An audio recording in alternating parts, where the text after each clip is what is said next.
Everyone, the topic that we are going to see today is scale transforms from digital image processing. In Fourier transform, discrete cosine transform, and all the other transformations, the transformation matrix, that is the kernel, is the same for all the images, it is constant. But only in KL transform, or else called as Hotelling transform, the transformation matrix varies as per the statistical properties of the image. What are called as statistical properties of the image? They are the mean, variance, standard deviation, covariance, and such data.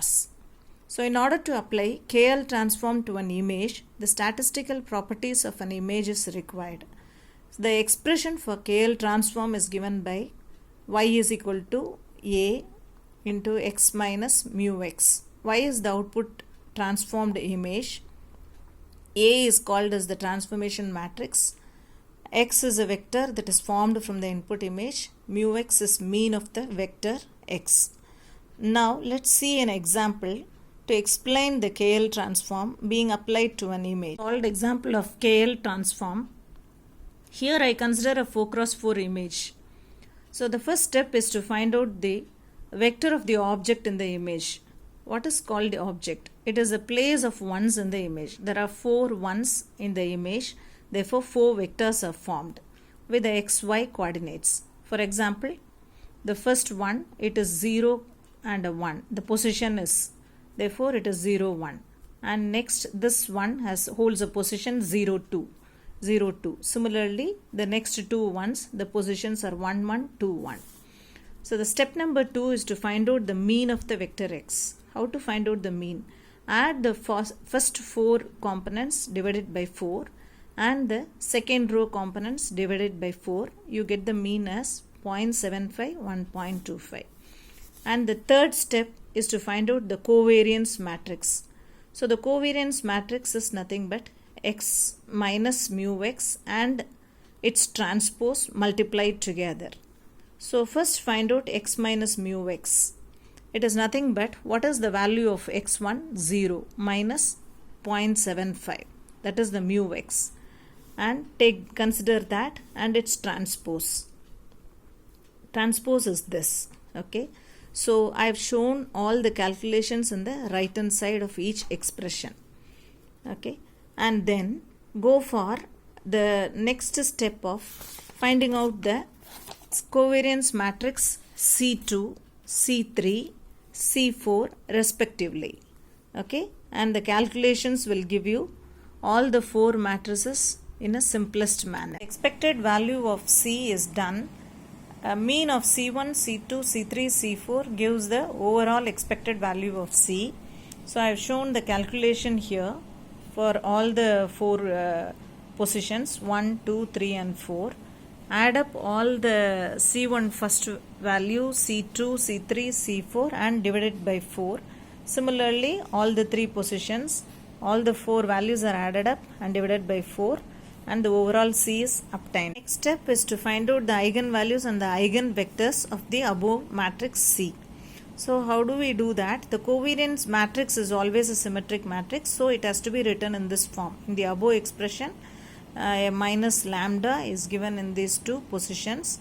Because it is a symmetric matrix, we have to write it in this form. Then finding out the factors of this expression, we get the values of lambda 1 and lambda 2. These are the eigenvalues. And the step 5 is to find out the eigenvector. So first find out the eigenvector for lambda 1 and then for lambda 2. So for this we are substituting lambda 1 in A. Okay, so in this place of lambda we are substituting the value of lambda 1 and we end up with the expressions 0.62 x1 plus 0.016 x2 is equal to 0. So for solving for lambda 1 we get the value of x1 is equal to minus 0.02581 x2. This is the value of lambda 1 when x2 is equal to 1. Similarly, we substitute lambda 2 in A, the expression A, and similarly we get the x1, x2 values in this form. Here also we can find out the value of x1 and x2. which gives you the eigenvector for lambda 2. This is the value or of a lambda 2, that too for when x is equal to 1. Now the eigenvectors have been found out, and the aim of our problem is to find out the KL transform A. This is the output image expression y is equal to A into x minus mu x. Our aim is to find out A. So to find out A, we have arrived with eigenvalues and eigenvectors. Now the eigenvectors have to be arranged with the first value as the highest value. Here in our problem, lambda 2 is greater than lambda 1. So we have written lambda 2 first, and this is the lambda 2 value, and lambda 1 next. If you have 2-3 more eigenvalues, then arrange it similarly in from highest value to the least value.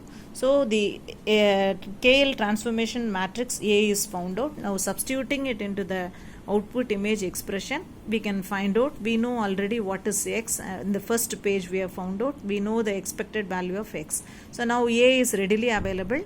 The output digital image can be obtained using KL transform. So our aim is to find out the KL transform matrix A, and that is done now. Please tell me your feedback after watching this video. Thank you.